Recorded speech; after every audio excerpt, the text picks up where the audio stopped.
Dekat Paka, Terengganu, ada satu chalet yang terletak berhampiran dengan pantai dan siap ada kolam. Memang show lah. Okey geng, kita telah sampai dekat rumah tamu Tok Ma. Depan sana laut, tapi kita akan masuk dalam dulu. Di tahun 2021 saya pernah stay kat sini. Ni dia ada baru 2 biji ni. Belakang sana dia baru tambah geng. Tengok konsep weh. Semat tu. Jom kita tengok. Siap ada kolam renang. Rumah dia berkonsepkan rumah lama. Tengok geng. Siap ada pangkin weh. Assalamualaikum. Wah, mantap geng.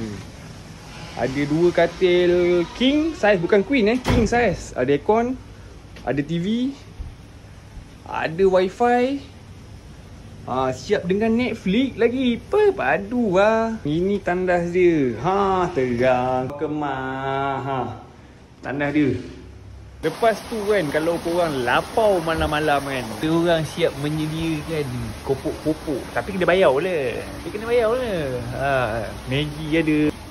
Ada Melo tiap harga Ini tabung saya rasa dekat bilik dah diletakkan tabung.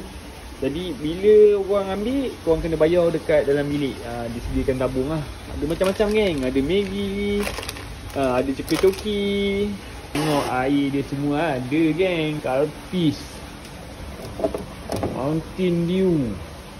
Nak air Nescafe pun ada geng. Ni bukan untuk dijual.